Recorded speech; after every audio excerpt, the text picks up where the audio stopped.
Abu Safna Jara ne duga na ajabira ma kelen ka danga o te foyi kɛ Abu Safna Jara sira jantama an bɛ na an gosi ka taa ko lemano k'u ka dugawu Abu Safna Jara k'u ka asirete Abu Safna Jara indépendant ne bɛ n bolo don bɛ bɔ ni a ye n'i ye bolokuru mɛn jubatɔ kɔ la dayi kana ɲininkali kɛ den tigi o ye fila ye Ablaye Jara Jarakɛ a kumada dɛ Abu ɲ'o de fina a fɔ tare an bɛ don min na comme bi mun ye anw ka finitigilakaw ye n'a bɛ l'armée malienne ko fɔ est-ce que ta la mun ye maa minnu bɛ n'olu ye diinɛ marifatigiw ye an ko maa minnu ma état islamique au grand sahara maaw maa juguw ye ninnu ye koyi an n'u ye masaranga sɔ Abu Safna Jara ko a kɛra ta la kura ye dɛ mun ye T-Site kɔnɔna la mun ye armée n'a bɛ les femmes ko fɔ Abu Safna Jara ni bamanci ninnu an ye maa 44 an ye o ningɛnɛ ni ko o karaba wa mun ye maramafɛn caman an ye o minɛ o bolo moto caman o jeni na mun ye Ablaye Jara a ko n'i y'a jateminɛ k'a lajɛ kibaruya in dira mun ye tɛnɛndo k'a yira k'a fɔ ko n'o bɛnna uti kalo tile 29 ma dugu mun bɛ n'an k'a ma ko T-Site ale ye dugu ye a dugulen tɛ malidenw na mun ye Faransi a ye janfan caman ta ka an ka lakanabaw sɛgɛrɛ nin dugu kofɔlen in na Abu Safna Jara nka i bɛ na ye k'a fɔ ko mun ye diinɛ marifatigi ninnu u tɛ fɛ ka nin dugu kofɔlen n'o bɛ T-Site ko fɔ u tɛ fɛ ka a bila abada fo u da jolima o hukumu kɔnɔna la mun ye u na an ka armée n'o bɛ les femmes o ko fɔ i bɛ na ye k'a fɔ k'u ye masaranga sɔ ko k'a kɛ ta la dɛ tɛnɛndo n'o bɛnna uti kalo tile 29 ma san 2000 ani san 22 kunnafoni a bɔra mun ye an ka diripa yɔrɔ diripa mun n'ale cakɛda ye cakɛda mun olu ka baara ɲɛsinnen don an ka lakanabaw ka kunnafonidiw kama Abu Safna Jara olu ye kunnafoni ni k'a bɔ ka binti cari u y'a yira k'a fɔ ko mun ye an ka armée o ne ni maa ninnu n'o bɛ état islamique au grand sahara maaw ko fɔ mun ye u karilen ɲɔgɔn na ko a ma ɲɛ mun kɔ ko an ka maa 2 kɔni o ni ko o tora ko in na Abu Safna Jara ko maa damadɔ fɛnɛ bɛ o ye maa 8 ye Abu Safna Jara ko o banana nka mun ye kibaruya duman ye i bɛ na ye k'a fɔ ko maa 44 Abu Safna Jara o ye terroriste ye an y'olu bɛɛ lajɛlen ko o ningɛnɛ ko o karaba o bɔlen kɔfɛ Abu Safna Jara mun ye wulikajɔ bɛ sen na ka duguduguni wo ninnu k'a jateminɛ ka a lajɛ o sababu kɛ mun ye nin ye bilan provisoire de ye maa 44 o ye bilan provisoire de ye o tɛ ko ni donna mun ye tu kɔnɔnaw la k'a jateminɛ k'a lajɛ ko min ye terroriste su Abu Safna Jara ko a caman ko a sɛlɛlen bɛ o kɔnɔna la Abu Safna Jara ko terroriste n'o y'a sɔrɔ waati tɛmɛnenw na n'u ka maa mun fara u tun bɛ fɛɛrɛ ni dabali tigɛ ka taa ni fure ninnu ye nka a bɛ don min na comme bi n'i y'a mɛn k'i ka kilisi ko a ka di Abu Safna Jara i da ko a ye mɔsɔn wɛrɛ sɔrɔ ko mun u taara k'u ka fure ninnu kɔni bɛɛ lajɛlen ko o dalen kɔni ko o to yen o de hukumu kɔnɔna la mun ye an ka armée u ye mun ye an ka pankuru minnu bɛ yen nin waati na an ko minnu ma ko dibilan Abu Safna Jara u y'o cari mun ye dugukolo in sanfɛla n'a bɛ T-Site sankolo ko fɔ Abu Safna Jara mun ye terroriste ye ɲankadini ye Abu Safna Jara a ma ɲɛ mun kɔ mun ye terroriste u ye 5 kɔni ko o don fiɲɛ la maa 44 an kɔni o ningɛnɛ ko o karaba mun ye moto caman kɔni an y'o minɛ olu bolo k'o bɛɛ lajɛlen kɛ c'est tout c'est fini Abu Safna Jara a ko n'i y'a jateminɛ k'a lajɛ hali bi mun ye terroriste ye u tɛ fɛ k'u bolo jigin T-Site ko in na koyi o sababu kɛ T-Site ye dugu ye Abu Safna Jara mun ye armée ni sera k'i sigi a kɔnɔna la siga t'a la mun ye Niger e b'o contrôler o mana bɔ ye mun ka Burkina fo ka taa bila mun ye Algérien fan ninnu fɛ Abu Safna Jara i ka jateminɛ bɛ boli o yɔrɔ kɔfɔlɔ ninnu bɛɛ lajɛlen kan o de hukumu kɔnɔna la mun ye Faransi n'a bɛ Macron ka jamana o kɔfɔ u bɛ ka fɛɛrɛ dabali bɛɛ lajɛlen tigɛ sen ka T-Site a kana to anw bolo cogo min na mun ye T-Site a bɛ se ka cari ka bɔ an ka lakanabaw bolo cogo min na Abu Safna Jara i bɛ na ye k'a fɔ ko mun ye tɛnɛndo n'a ma ɲɛ k'a fɔ ko maa 44 an y'olu ningɛnɛ ko o karaba an ka armée wulila kura ye dugu mun bɛ n'an ka ma ko lelo ye fo ka n'a bila mun ye Asalatala n'ale bɛ an sɔn o mara o kɔnɔna la an ye sɛgɛsɛgɛliw bɔra ko o boloda k'an ka aradaru k'u cari fantan 4 bɛɛ lajɛlen fɛ Abu Safna Jara o fana ma ɲɛ mun kɔ i bɛ na ye k'a fɔ ko mun ye bamanci damadɔ bɛ an y'olu ningɛnɛ ko o karaba mun ye moto 15 ɲɔgɔn na an y'olu bɛɛ lajɛlen minɛ k'a bɛɛ kɛ c'est tout c'est fini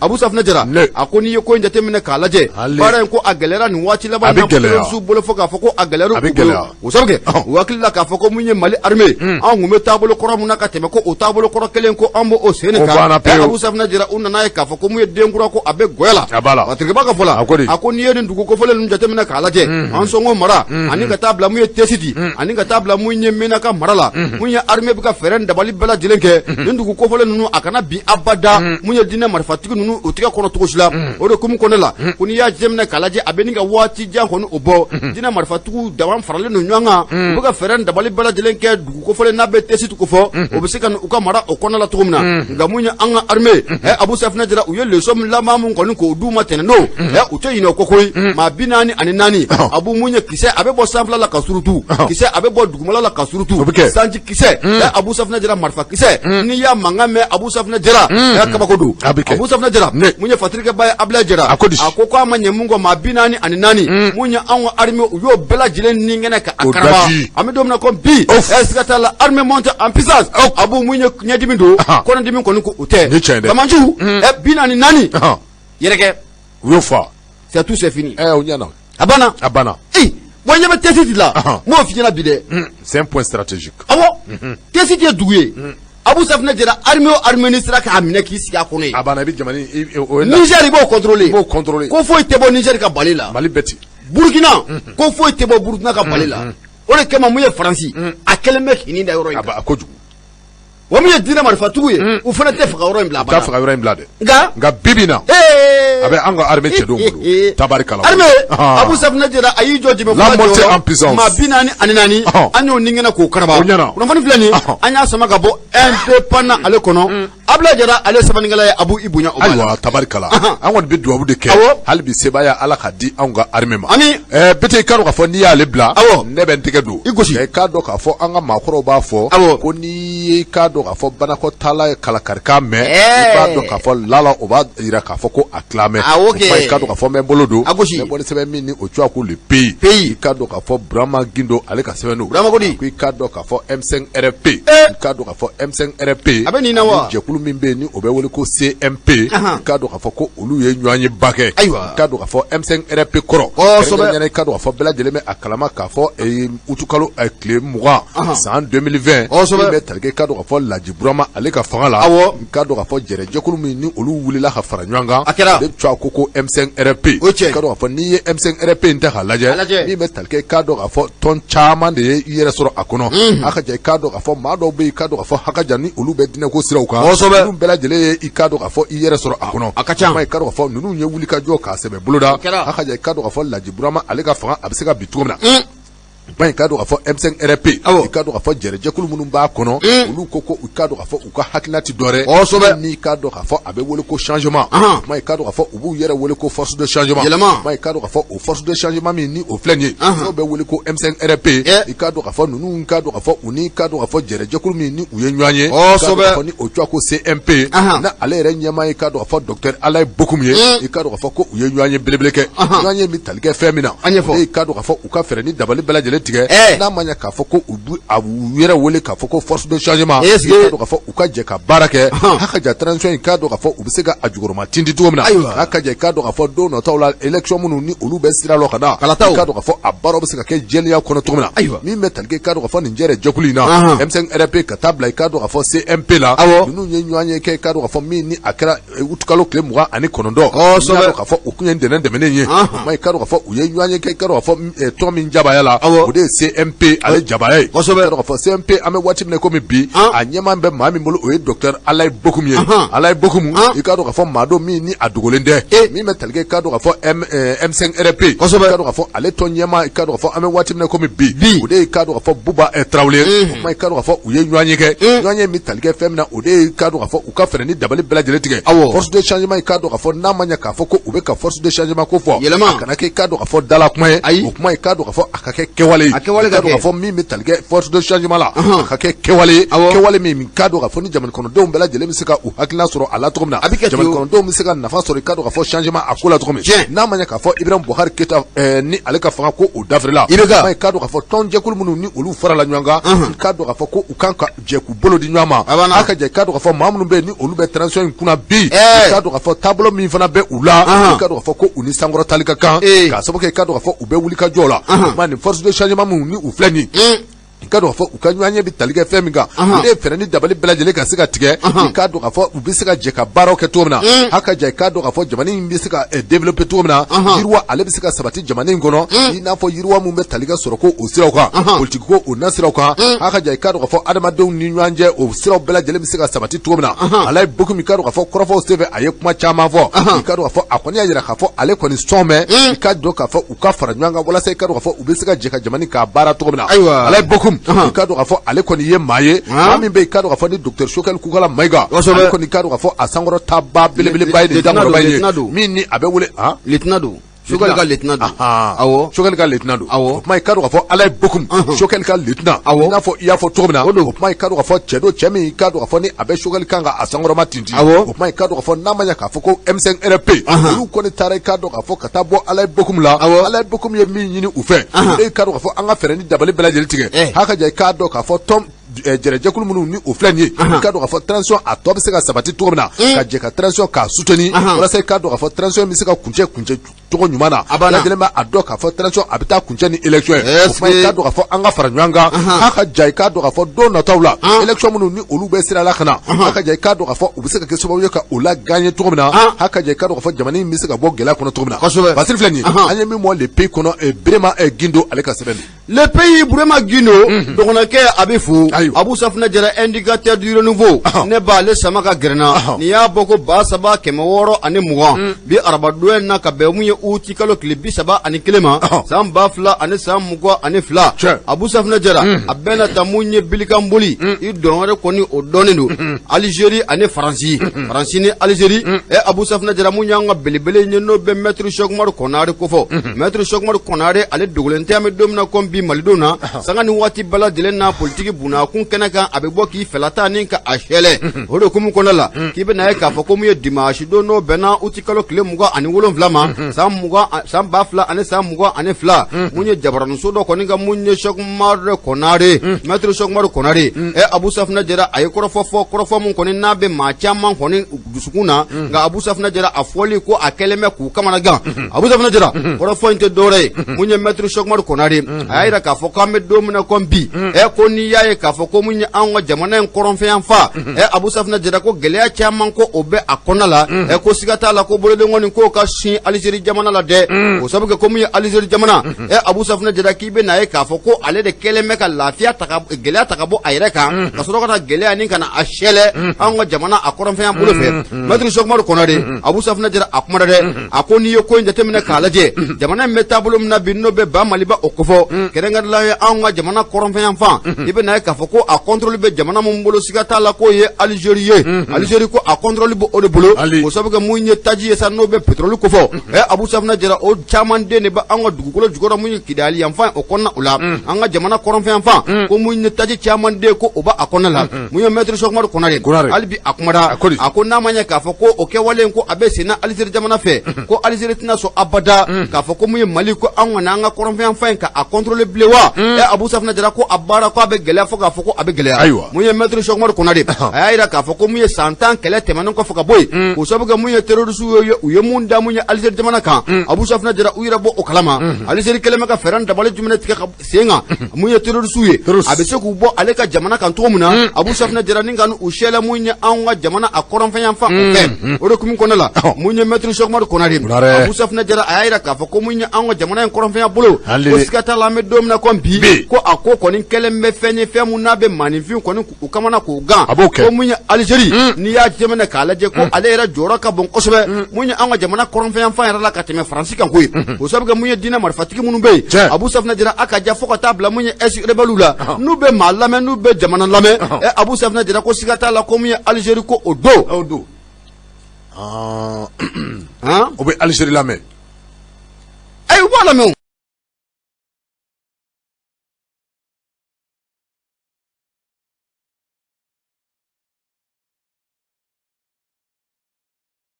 Jara mun ye maître Cheikh Umaru Konare hali bi a kumara a ko mun ye Faransi bɛ ka fɛɛrɛ ni dabali bɛɛ lajɛlen ne tigɛ sen kan ani Algérie olu bɛ se k'u tɛgɛ di ɲɔgɔn ma cogo min na an ni Rusiw kɛlen bɛ k'an tɛgɛ di ɲɔgɔn ma cogo min na mun ye an ni Rusi ka tɛgɛ di ɲɔgɔn in ka ji kɔni ka a kɛ la tɛ cari ko Faransi bɛ ka fɛɛrɛ ni dabali de sigi sen kan ani Algérie bɛ se ka fara ɲɔgɔn kan cogo min na k'u tɛgɛ di ɲɔgɔn ma an ni Rusiw bɛ jɛ mun na Abu Safunɛ Jara ka jɛ in ka a tiɲɛ o de kumu kɔnɔ la k'i bɛ na ye k'a fɔ ko mun ye Algérie Abu Safunɛ Jara ko siga t'a la ko a fɛnɛ banbalen don kosɛbɛ koyi mun ye jamana mun don jamana min don a dogolen tɛ maa si la k'i bɛ na ye k'a fɔ ko mun ye kɛlɛkɛcɛ caman ko o bɔ o bolo Fatigiba ka fɔ la a ko n'a ma ɲɛ k'a fɔ ko mun ye an ye Faransi k'o gɛn ka bɔ an ka jamana o kɔnɔ la an bɛ don min na ko bi Faransi kɔni a ka koso n'a ka kasaw bɛɛ lajɛlen cɛra ka bɔ an ka jamana kɔnɔ Faransi bɛ ka fɛɛrɛ ni dabali jumɛn de bila sen kan nin waati na ka gɛrɛntɛ ni ka o ta ka anw sɛgɛrɛ a kɛlen bɛ k'i ɲɛsin jamana min ma o de ye Algérie jamana ye Algérie jamana bɛ se ka fɛɛrɛ ni dabali jumɛn de sigi sen kan ka Faransi ka a dɛmɛ walasa mun ye an ka jamana in kɔrɔnfɛn fa a kana bɔ ka bi mun mun ye an ka armée tigɛ kɔnɔ kura ye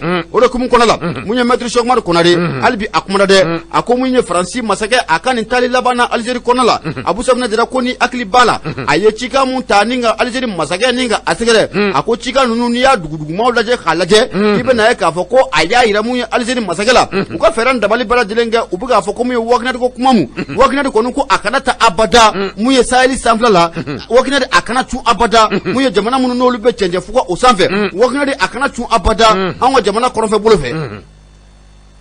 n tɛ kabako ya tɛ zon kulelen fɛtigi la a banna Wagner Abu Safinɛ Jara mun ye maître Cheikh Oumar Konare hali bi a kuma da dɛ a ko an kɔni bɛ don min na comme bi siga t'a la Abu mun ye an ka jamana in kɔrɔnfɛ yanfan gɛlɛya o gɛlɛya bɛ an ka jamana in kɔrɔnfɛ yanfan na bi ni Algérie kɔni y'i kɔnɔna jɛya k'a kɔnɔna jɛya k'a kɔnɔ fara k'a jɛya Abu Safinɛ Jara i n'a fɔ ko perikali ko siga t'a la ko gɛlɛya ko a bɛ ban pewu o sabu kɛ i bɛna ye k'a fɔ jamana caman bɛ olu b'u banba Algérie de kan gɛlɛya ninnu ko a bɛ taa ni ka anw sɛgɛrɛ hali Faransi fana u ka nin taali laban in na Algérie kɔnɔna la ko siga t'a la u bɛ ka fɛɛrɛ dabali bɛɛ sen kan an ni irisiw kɛlen bɛ k'an tɛgɛ di ɲɔgɔn ma cogo min na don dɔ nataw la siga t'a la ko bɛ ka taa cogo min na ko Mali k'a daminɛ mun ye Kayi ka taa bila fo Kidal Abu Safinɛ Jara ko a bɛɛ lajɛlen bɛ don Mali armée tigɛ kɔnɔ Abu n'o dun kɛra baara in bɛ gɛlɛya fo k'a fɔ ko a bɛ gɛlɛya Faransi bolo wa min ye Algérie jamana fɛnɛ a bɛ gɛlɛya Algérie jamana o fɛnɛ bolo o de kumu kɔnɔ la maître Cheikh Oumar Konare a y'a yira k'a fɔ an kɔni bɛ don min na comme bi mun ye Faransi masakɛ a ka nin taali la Algérie jamana la Abu Safinɛ Jara ko an k'an farati kosɛbɛ n'a ni Algérie n'u tɛgɛ di ɲɔgɔn ma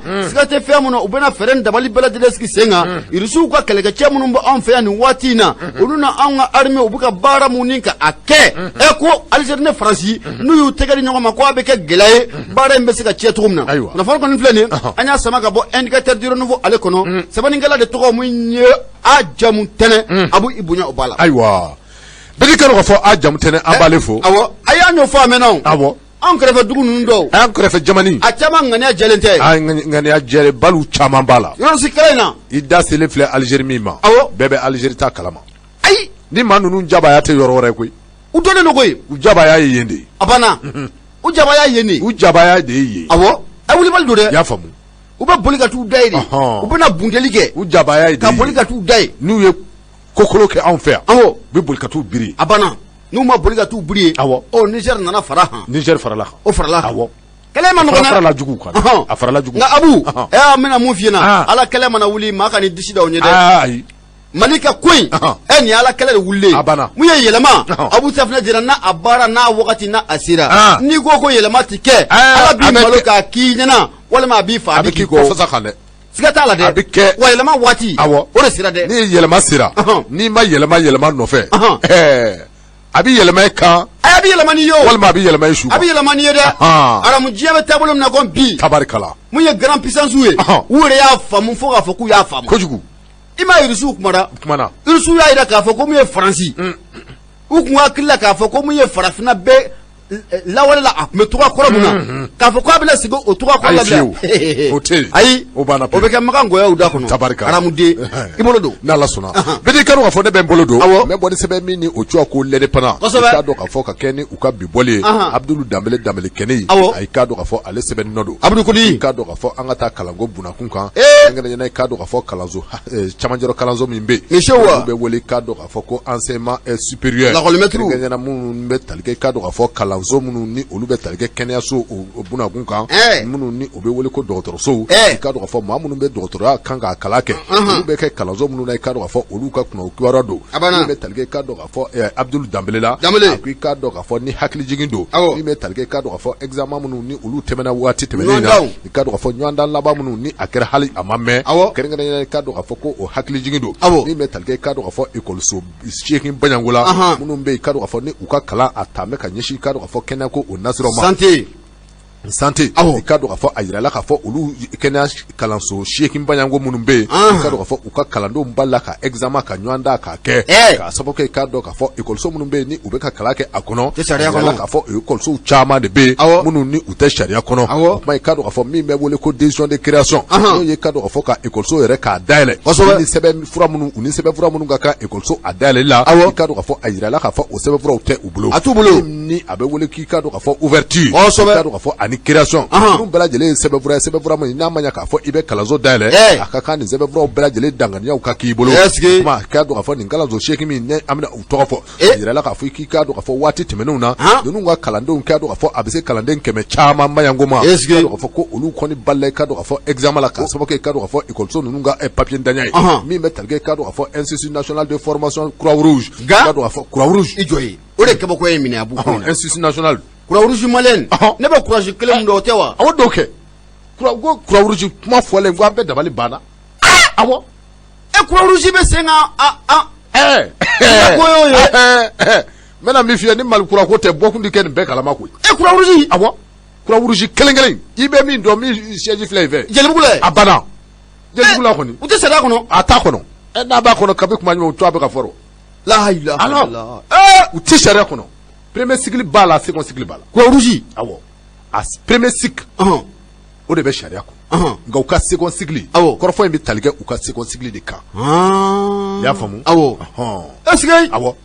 croix rouge b'a la dɛ kuma min bɛ tali kɛ k'a dɔn k'a fɔ o croix rouge kelen na ni bɛɛ lajɛlen bɛ croix rouge in dɔn k'a sababu kɛ k'a dɔn k'a fɔ n'i ye dɔgɔtɔrɔ kalanso kofɔ kɛrɛnkɛrɛnnenya an bɛɛ lajɛlen hakili bɛ jigin min na teliyala o de ye nin croix rouge ko kelen kosɛbɛ ni o bɔra yen min bɛ tali kɛ k'a dɔn k'a fɔ école de santé kala de Bagineda o fana bɛ a la olu ka kalandenw fana k'a dɔn k'a fɔ u balila ka examen k'a kɛ k'a sababu kɛ k'a dɔn k'a fɔ école in ka papier ntanya ye min bɛ tali kɛ k'a dɔn k'a fɔ école de santé ba Aminata Dugure n y'a dɔn k'a fɔ ale fana o fana sen bɛ a la min bɛ tali kɛ k'a dɔn k'a fɔ école de formation i ka dɔn k'a fɔ des agents de santé ale fana ka kalandenw ma se ka examen k'a kɛ école min fana bɛ yen ni o ye école de santé i ka dɔn k'a fɔ Bakari Jakite ale fana bɛ a la min bɛ tali kɛ k'a dɔn k'a fɔ école privée de santé k'a dɔn k'a fɔ de Fana ale bɛ Fana i ka dɔn k'a fɔ o ka kalandenw fana ma se ka ɲɔgɔn dan k'a kɛ école privée min fana bɛ yen n'o ye école de santé i ka dɔn k'a fɔ Mariamu Jara a ti fɔ o kɔ kɔrɔmuso ka école so a ti fɔ o kɔ i ka dɔn k'a fɔ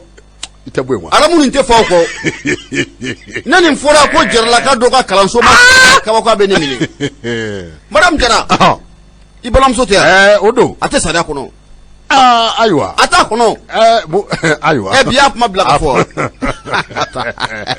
o pa i k'a dɔn k'a fɔ bete i ye zɔrɔ yan dɛ awɔ i ye zɔrɔ yan min bɛ tali kɛ i k'a dɔn k'a fɔ ne yɛrɛ kɔrɔmuso la n'o ye école de santé Mariamu Jara ne kɔrɔmuso ka école so a ye k'a dɔn k'a fɔ ko sɛbɛn tɛ a la min bɛ tali kɛ i k'a dɔn k'a fɔ école privée de santé universelle santé ni o fana ye kalanso ye min ni nin bɛɛ lajɛlen caman bɛ Bamakɔ yan i k'a dɔn k'a fɔ a yirala k'a fɔ sɛbɛn wolo sɛbɛn tɛ ninnu ji la wa i k'a dɔn k'a fɔ u ni dayɛlɛli ko a kun man kan k'a dɔn k'a fɔ ninnu kɔni ye écoledenw minɛ ka bara minɛ u bala k'a bila u bara ka kalan kɛ u kun i k'a dɔn k'a fɔ san laban in na bɛɛ lajɛlen bɛ a kalama k'a fɔ ko nin écoledenw ma se ka examen laban kɛ o ma i k'a dɔn k'a fɔ kɔrɔfɔ in kɔni a ji sɛbɛ janyana écoledenw yɛrɛ ye wulikajɔ caman kɛ min tɛ ministre la taa so ye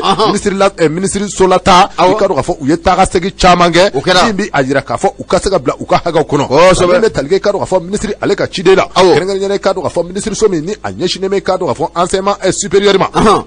ni o ye Amadu Keita kosɛbɛ k'i ka dɔn k'a fɔ nin ko in bɛ yɔrɔ min na min bɛ tali kɛ i ka dɔn k'a fɔ nin ko in a bɛ taa bɔgɔ jɛnen kan o tuma an bɛ waati min na komi sisan kɔrɔfɔ in kɔni k'i ka dɔn k'a fɔ a bɛ bɔgɔ jɛnen kan nka u ka dɔn k'a fɔ olu na fɛɛrɛ ni dabali bɛɛ lajɛlen tigɛ a ka jan denmisɛn minnu filɛ nin ye k'a dɔn k'a fɔ jigin man ka kɛ denmisɛnw na k'a sababu kɛ i ka dɔn k'a fɔ denmisɛnw k'a dɔn k'a fɔ olu ka fili tɛ nka ekɔliso minnu bɛ ni u dayɛlɛlen filɛ nin ye u ka ɲɛmaaw sɔnna ka ekɔlidenw minɛ ka bila yen k'a ma sɔrɔ u b'a dɔn k'a fɔ sɛbɛn tɛ u ka kalansow la o ekɔlidenw ka dɛsɛ ka examen kɛ k'a dɔn k'a fɔ ko n'a ma ɲɛ k'a fɔ ko bɔgɔ jɛnen ngoro o kuma écolesow ni bɔgɔjɛnen o de ka kan a tigiw ni bɔgɔjɛnen i ka dɔn k'a fɔ u kan ka taa yen kosɛbɛ kuma ministre ko min bɛ tali kɛ k'a dɔn k'a fɔ ka ladilikan fɔ école masaw ye min bɛ tali kɛ école masaw la u ka fɛɛrɛ ni dabali bɛɛ lajɛlen tigɛ sanga ani waati kalanso minnu bɛ yen u k'a ɲɛɲini k'a dɔn u k'a ɲɛɲini k'a dɔn u kana t'u denw tɔgɔ sɛbɛn écoleso sarataw la nin cogo in na ten k'a sababu kɛ caman de kɛ bɛ ka écoleso dayɛlɛ walasa i ka dɔn k'a fɔ u bɛ se ka dɔ sɔrɔ ka bila u kun cogo min nin min kɛlen filɛ nin ye i ka dɔn k'a fɔ nin kɛra kumasuliko ba ye nin min kɛlen filɛ nin ye i ka dɔn k'a fɔ nin kɛra maasibaba ye min bɛ tali kɛ i ka dɔn k'a fɔ écoleso hukumu kɔnɔ wa i ka dɔn k'a fɔ a ɲɔgɔndan in sɛbɛn a yirala k'a fɔ min bɛ tali kɛ diplôme fo 50 baɲanko la maa 50 baɲanko olu ka diplôme bɛɛ lajɛlen kɛra fo diplôme ye diplôme min b'a to i ka dɔn k'a fɔ ni u ni kalanso in ka kan nin bɛɛ lajɛlen kɔni i ka dɔn k'a fɔ nin kɛra fɛn ye min ni a yera nin kalanso ninnu kɔfɛ i ka dɔn k'a fɔ ministre kɔni a ye ci tigɛ k'a fɔ ko ɲinan in kɔnɔ kalantan min ni a bɛna daminɛ écoleso fɛn fɛn bɛ nin lahalaya in kɔnɔ o ma bɛ i ka dɔn k'a fɔ n'i bɛ nin lahalaya in kɔnɔ n'i ma segin lahala jɛlen kɔnɔ a ko i ka kalanso a dayɛlɛ tɔ tɛ wa ka tila ka ɲini denmansaw fɛ k'u ɲɛ yɛlɛ koyi denmansaw ka jateminɛ kɛ u ka enquêtes kɛ kalanso minnu minnu bɛ yen u ka sɛbɛnfuraw dafa mɛ u ka t'u denw tɔgɔ bila yen minnu bɛ yen k'a dɔn k'a fɔ ni u ye laɲiniw kɛ n'u ka sɛbɛnw ma dafa u ka ekɔliso u ko denw kana t'u tɔgɔ sɛbɛn. u kana baga denmansaw ma yan. ayi u bɛ ka conseil de d'u ma. ayi u bɛ k'o conseil mun di denmansaw ma. conseil in ti di denmansaw ma a bɛ di olu yɛrɛ de ma ye. jɔn ma ministre so wa. ministère kɔnɔna la yen. jɔn de ja bɛ farinya ka na kalanso k'o dayɛlɛ dugu kɔnɔna la. Mali kura ma daminɛ sa wa. Abusa Fana ko relation dɔ t'e bolo ministère kɔnɔna la. ayi o kɔni tɛ se ka kɛ. kalanso fɛn o fɛn dayɛlɛlen filɛ nin ye. ni nin tigi yɛrɛ o tɔ fɔri ye. o relation de b'u bolo. a bɛ taa kɛ ministre yɛrɛ dɔw nakɔrɔmamaw ye koyi. a tila bɛɛ y'o ye. a tila bɛɛ y'o ye. u bɛ nin baara in na a mɛnna. an jɛw. anw tɛ se ka nin kɛ o. ekɔliso caman de bɛ jamana in kɔnɔ a si ni sariya tɛ taa ɲɔgɔn fɛ. a caman bɛ yen. e mun mana dɔrɔmɛ 2 3 10 sɔrɔ dɔrɔn o bɛ taa karatabugunin dɔ koori ka taa n denw sɔrɔ o kɔnɔna la. aw fana minnu di aw ɲɛ yɛlɛ. kɛrɛnkɛrɛnnen aw tɛrɛwlakaw minnu da ka nɔgɔ aw de fana bɛ taa n'a denw ye. taa nɔgɔnin kɔni ka d'anw ye. kɔnɔ tɛ kɔni b'a dɔn k'a fɔ an bɛ waati min na komi sisan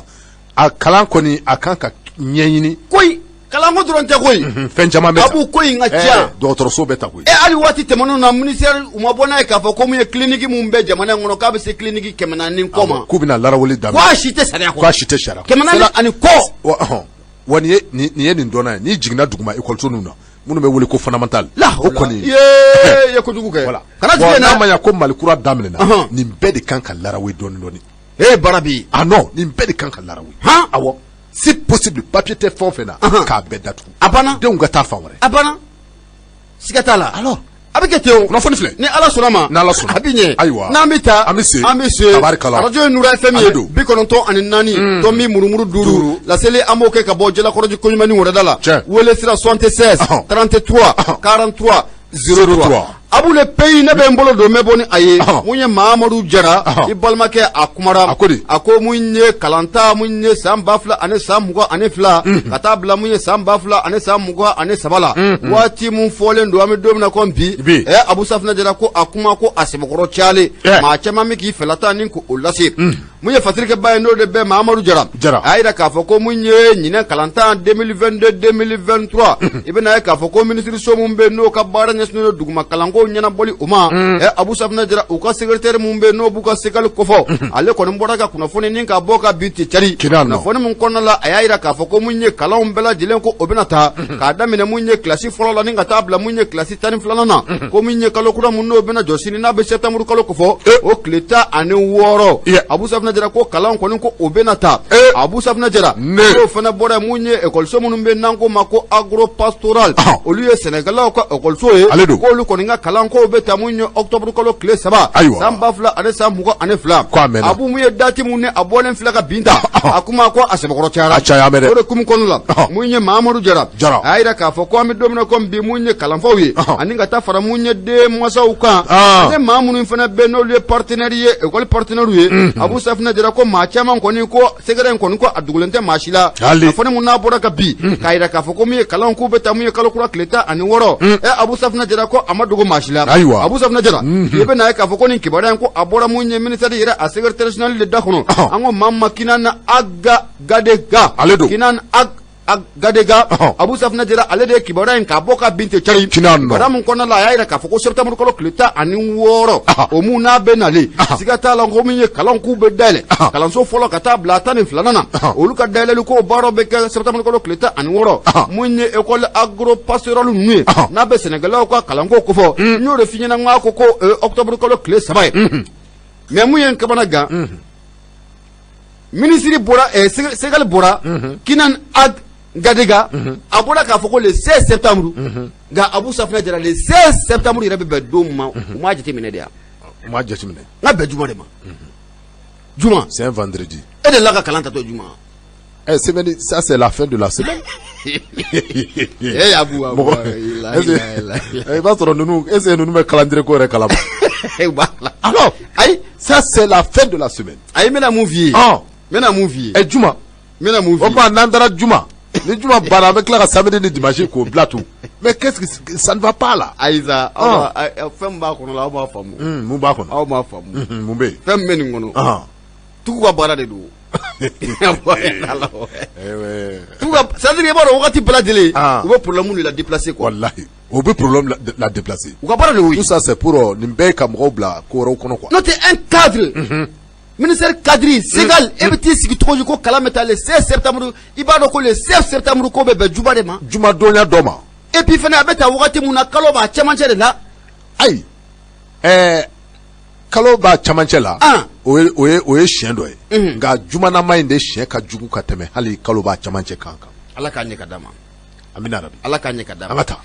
Abu Safna Jara Tabarkala. Munye fatrike bay no de Mamadou Jara ako munye ni kibada ko ni ko abora ka bi na kibada laba mun ko be ayira ka fa ko munye école partenaire ani ka ta fara munye ministre so nyire ka ko sigata la ko na nywanye do ko ni ko okebi nywanye mun ko na la no asro wati kora obina boka bi no asro wati kora imina to anola wal man no asro mu wati kora ko obina bi o fana buguna tige ko ona di malidoma ngamu fatrike bay ako munye ni ko mun afole ki be na ka foko gela belebele ko oba akona la koy ko sabu ga munye syndicat jokul mum be no be article 39 maw ko fo aka maw Abu Safna de la ko ko ni keleme ka gwara ko ni ko sebe ko da ko ina o ko na ira ka fo lubna wuli ka jobela dilenke we la ni minga na be article 39 ko fo la ni ko ni ko abesika tabala to muna o ko ni tina gwara ko ni da ka foko kalan ko akanata abada munye kalo kleta ani woro nga Abu Safna de la o ka la ni femu no be article 39 ko fo Abu Safna de la ko fo bara ko o kala wali o de kumun kono la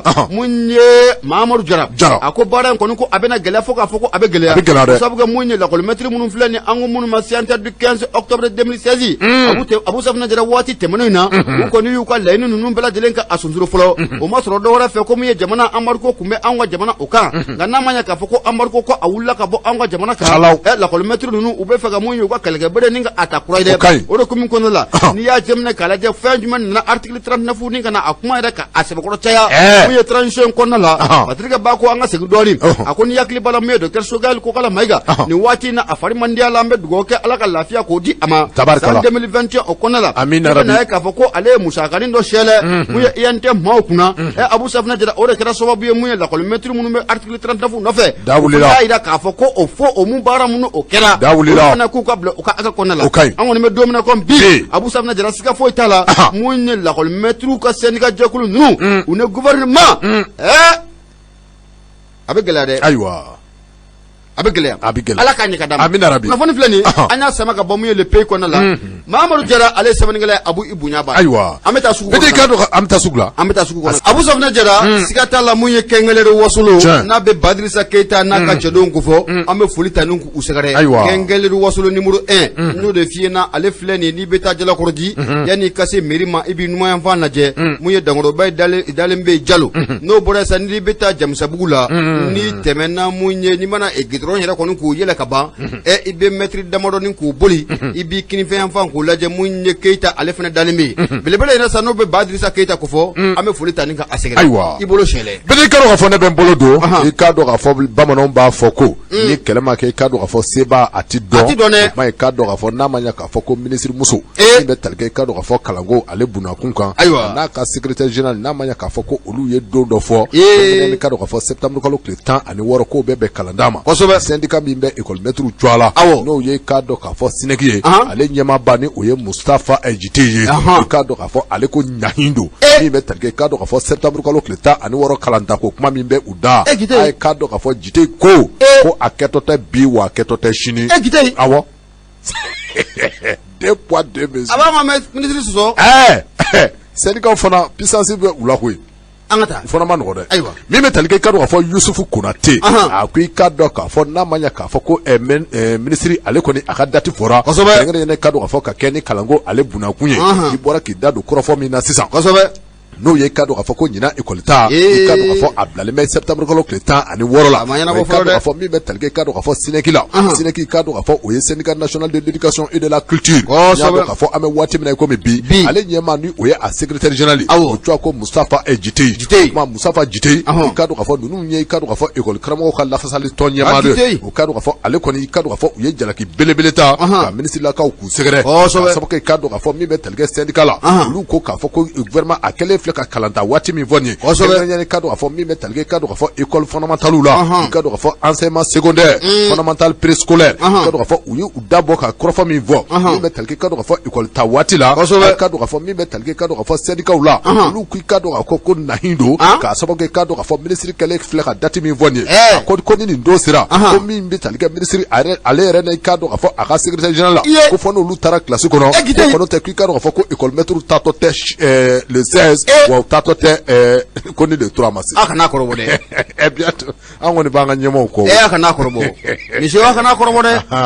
ko yɛrɛ ma nɔgɔn koyi a ma nɔgɔn fɛn tɛ bolo kɔnɔ n'a fɔra ko dɔgɔkun 2 den 3 den 4 den 5 bɛ maa mun bolo k'e k'olu bɛɛ lajɛlen ka musaka ko k'a ɲɛnabɔ jamana in dun bɛ yɔrɔ min na bi a kɛlen bɛ fatɔ ka muru feere a kɛ m'o ye dɛ yɔrɔ awɔ a kɛ bɛ fatɔ ka muru feere o don dɛ kuma min bɛ tali kɛ i ka dɔn ka fɔ syndicat ɲɛmaa la n'o ye ka dɔn ka Musafa Jite i ka dɔn ka fɔ ale kɔni y'a jira k'a fɔ ko min bɛ tali kɛ gouvernement ka nin décision in na k'i ka dɔn ka fɔ ko u ma jɛn ni a ye bi u ma jɛn ni a ye sini k'a sababu kɛ i ka dɔn ka fɔ danganiya caman de bɛ olu bolo a jira k'a fɔ ko kalanda a koro man di ka bɛn ni le 16 ye k'i ka dɔn k'a fɔ a kun fɔlɔ ye mun ye ko n'i y'a ta k'a lajɛ min bɛ tali kɛ i ka dɔn k'a fɔ min bɛ wele kɛ i ka dɔn k'a fɔ rentrée scolaire i ka dɔn k'a fɔ n'i ye olu ye don min fɔ i ka dɔn k'a fɔ ko a bɛ bɛn jumadon dɔ ma i ka dɔn k'a fɔ ko o ye fɛn min ni a cɛ man ɲi i ka dɔn k'a fɔ n'i ye Mali tarikuw ta k'a lajɛ n'i ye waleya min ni a ma deli ka kɛ k'i ka dɔn k'a fɔ bɛɛ lajɛlen bɛ a kalama k'a fɔ n'a ma ɲɛ k'a fɔ ko kalankura a bɛ daminɛ o kuma i ka dɔn k'a fɔ ko a daminɛ don ɲuman ye ntɛnɛndon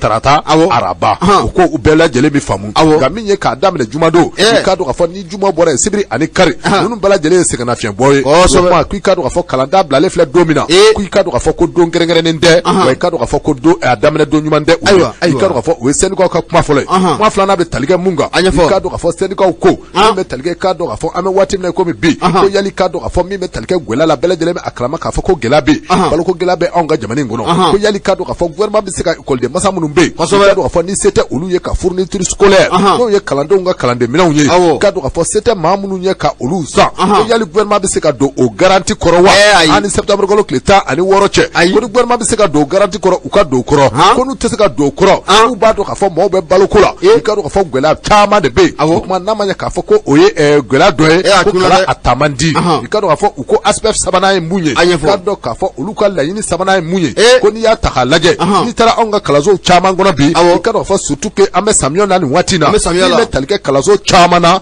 i ka dɔn k'a fɔ ko olu caman bɛ yen i b'a sɔrɔ k'a fɔ ko karatabugu don kalanso caman de bɛ yen i b'a sɔrɔ k'a fɔ hali n'a y'a sɔrɔ a dafɛla ye kogo ye nka min bɛ tali kɛ a sanfɛla la i b'a sɔrɔ k'a fɔ ko o ye karata ye ji bɛ surutu n'o bɔra yen i ka dɔn k'a fɔ min bɛ tali kɛ i ka dɔn k'a fɔ n'i ye kalansow caman ta k'a lajɛ bi min bɛ tali kɛ i ka dɔn k'a fɔ inondation ni o ye i ka dɔn k'a fɔ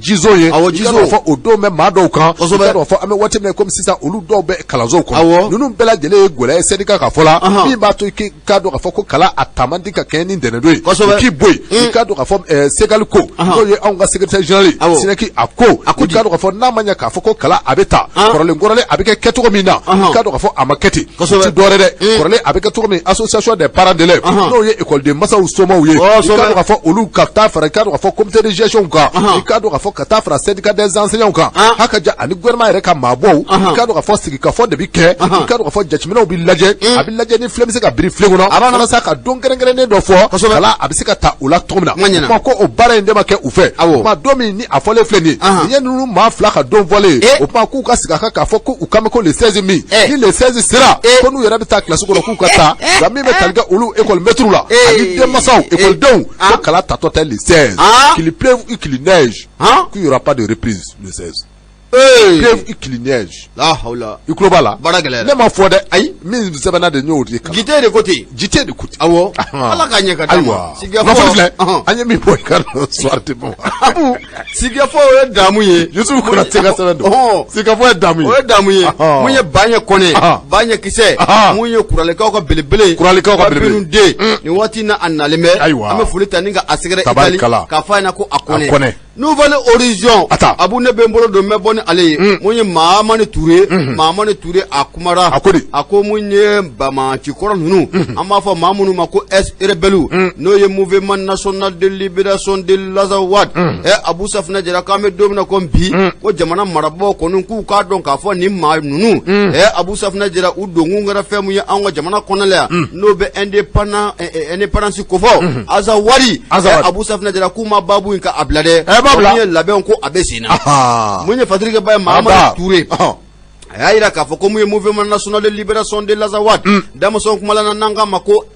NLA Abu Safna Jara kuyu kwa kongre bele do konin ku kongre munu ya ke munye utikalo kile muga ani wolonvla kana kunche munye utikalo kile muga ani kononton kidali yere okonna ula Abu Safna Jara koni ko intabolo jatemne kalaje munye MNLA here abe tabolo na nafo ko bi siga fo itala Abu Safna Jara ko munye independence ko ye kuma laini ninga abla munye Fadrike Baye Mahamani Touré akoni ye ko inka asibe koro tente mamunu me ka foko olu akli juru charle no olu chairman ko nyebe munye ni je kulun sana be esrebele nunko fo olu nyebu ubolo jala kuyi abu ko anga sigan ko doni ni akli bala doni ngama muye kele abe shurutu anga jamana konala san 2012 o konala munye ni je kulun sana be mouvement national de libération de l'Azawad abu udonga hunde dore ko munye indépendance ko olu makobo orila o be fe munye indépendance de kaduma Azawad Abu Safna Jara adoni ngama munye anga jamana marabao olu wuli ka jone chesiri bela jelen ko bla senga ani nyanche kucha Abu Safna Jara munye kata Wagadugu o bolen ko fa nyanche kucha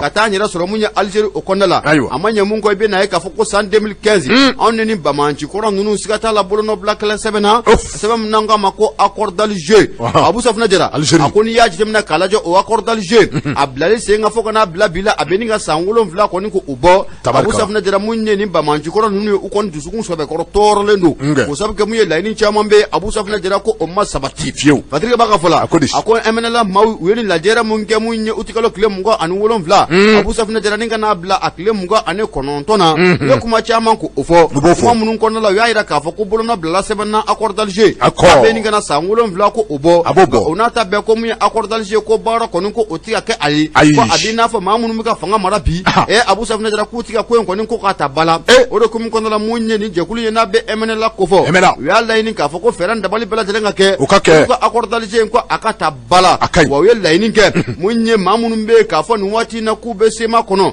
no ko fora ate coordination mouvement de l'Azawad ko fo MNLA na ajere je kulu to ku bela jelenga faranyo nga muye politique sira fe Abu Safna Jara ninga faranyo nga munye frentikla sira fe munye lakana ubusego ka ukadugu okona la tugumna munye Fadrike Baye no be Mahamani Touré ko fo ayira ka fo kali wati temanuna kibena ka fo ko jere je kulu ba mumbe nanga mako organisation des nations unies damo son kumala nanga mako oni ni ma do be oliye jelakita ka manu ndo kusegere ko sabe ko yaye ka fo ko accord d'Alger mun no bolono blalala ni manu ndo rebe no be esrebalu nun ko fo Abu Safna Jara ko ngania ko ko ajelente bare ko ni ula tushi ngania ko asebe ko no ko lenu nga Fadrike Baye fola fe mumbe Abu Safna Jara ne mali do mu ko nyini ngali ku wera labi ni jere je kulu na be MNLA ma ko fo yo la jere mun ge munye utikalo kile muga ani wolon vla kana bla muya akile muga ani kononto ula Abu Safna Jara la be jumane bu ubulo ube fuka fera jumane tika senga bo sensira couragement ube fa ko obora ko ko obuluda muye Fadrike Baye muye Mahamani Touré ako munye malido ante ina ko abada gela de fla anga jamana ngona ko sigata la ko MNLA ko ale de nani gela nyi Abu Safna Jara ka jamana ninga afara ibena ka foko akli na bora jekulu munna odeni jekulu yena be mouvement national de libération de l'Azawad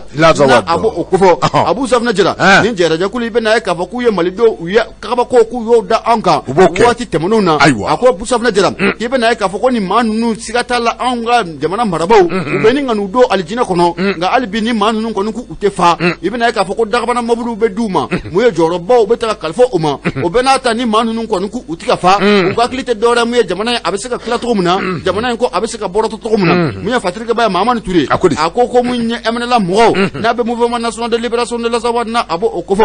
ko ni ka do ame do mna kombi folo Mali ani bi Mali Abu Safna Jara ko kelente 2012 ani 2022 Mali Abu Safna Jara ko kelente ka don ka foko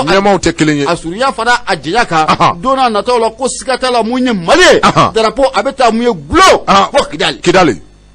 ma dora fiye drapeau atime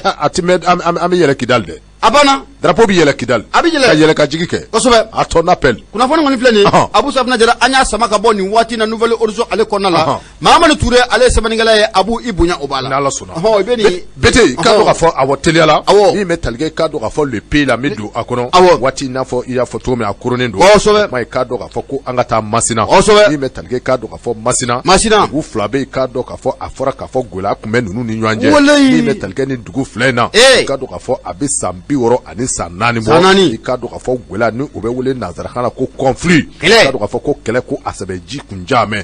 kɛ ni ka dɔn ka fɔ anw ka laadala ko ye kɛrɛnkɛrɛnya min ni o bɛ wele ka dɔn ka fɔ ko senenkunya bɛɛ b'a dɔn ka fɔ ko senenkunya a nɔ bɛ anw ka jamana in kɔnɔ senenkunya ka dɔn ka fɔ a jɔyɔrɔ bɛ anw ka jamana in kɔnɔ o kuma ka dɔn ka fɔ donsow dɔgɔnɔw min bɛ talikɛ ka dɔn ka fɔ dɔgɔnɔw ani bozow la i ka dɔn ka fɔ bɛɛ lajɛlen bɛ olu ka senenkunya kalama ka dɔn ka fɔ u ka senenkunya ye fɛn ye min ni ka dɔn ka fɔ a sɛbɛ ji jalen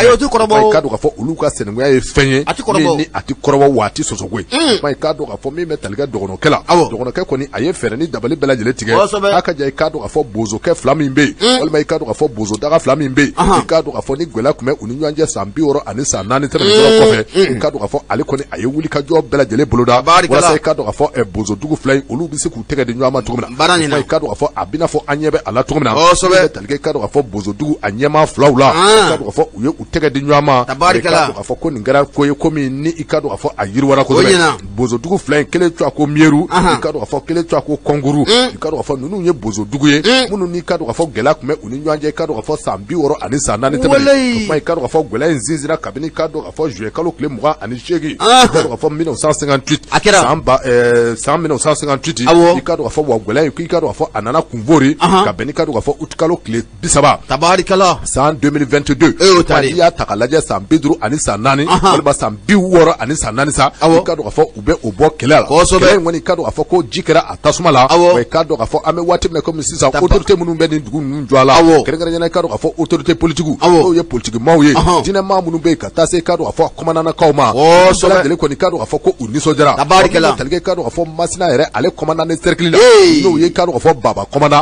commandant ko i ka dɔn ka fɔ ko ale yɛrɛ na sɛbɛn bila sɛbɛn min i ka dɔn ka fɔ ni o bɛna kɛ i ka dɔn ka fɔ 22 septembre yɛrɛ nata ye i ka dɔn ka fɔ ko u bɛ se ka fête yɛrɛ kɛ nin ko in kan koyi o kuma i ka dɔn ka fɔ o sɛbɛn i ka dɔn ka fɔ a dugu fila bɛɛ lajɛlen ye i ka dɔn ka fɔ a bɛ bɔ dala kuma la a bɛna kɛ sɛbɛn ye sɛbɛn min i ka dɔn ka fɔ Masinakaw bɛɛ lajɛlen bɛ bɔ ka 22 ka o ɲɛnamaya ka kɛɲɛ ni nin don zina ye i ka dɔn ka fɔ le 22 septembre 2022 Masina commandant yɛrɛ bɛ a kɛnɛ kan faama caman bɛ a kɛnɛ kan tɛgɛnɔbila bɛna kɛ dugu fila in ni ɲɔgɔn cɛ min b'a jira k'a fɔ ko kɛlɛ ko a banna Basiri filɛ i ka dɔn ka fɔ an bɛ a tɔ sama i yɛrɛ ma Abu Safinɛ Jara mun ye foli an b'a ta ni ka Abi Sisoko ni ka a sɛgɛrɛ waati na Faransi kɔnɔna la k'a fɔ a ɲɛna ko a Sisoko mun ye Maliki Sisoko fo ka taa fara mun ye kɔrɔkɛ denkɛ filanan kan n'o de Jarasɔn Jara n'o de f'i ɲɛna ko samiya sanji kun kelen bɛ ka denmisɛn ni ka a minɛ a sera nin waati na kumaso kɔnɔna la an b'a fɔ a ɲɛna ko a jara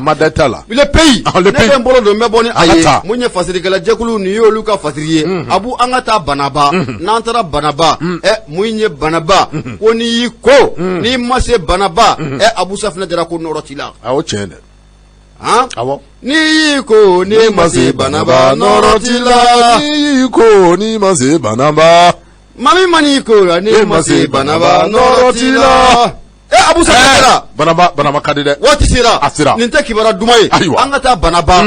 Abu Safinɛ Jara n'an taara Banaba i bɛna ye k'a fɔ ko min ye duwajɔlaw maa minnu bɛ taa sugu ka taa a jɔ siga t'a la mun ye bingalikɛlaw kɔni ye sira ka a da u ɲɛ dɛ Abu Safinɛ Jara ka taa n'u ka bolola nafolo malifo caman kɔni u taara n'o ye Fatirikɛba ka fɔ la a ko n'i y'a jateminɛ k'a lajɛ mun ye sugu kɔni o baaraw kɔni ko o bolodalen Banaba o kɔnɔna la Banaba kɛrɛfɛ dugu o kɔnɔna la o de kumu kɔnɔna la a dogolen tɛ maa si la k'a fɔ ko nin waati laban ninnu na ko mun ye Bamantu ye u kɛlen bɛ ka t'u ɲaga da mun ye Banaba o kɛrɛfɛla ninnu kɔni na o de kumu kɔnɔna la k'i bɛna ye k'a fɔ ko mun ye nin don n'o bɛnna uti kalo tile 29 ma o tɛ tɛnɛn don ye wa dugu mun bɛ n'an ka ma ko Jaturubugu ani ka n'a bila mun ye Nganu la Abu Safinɛ Jara mun ye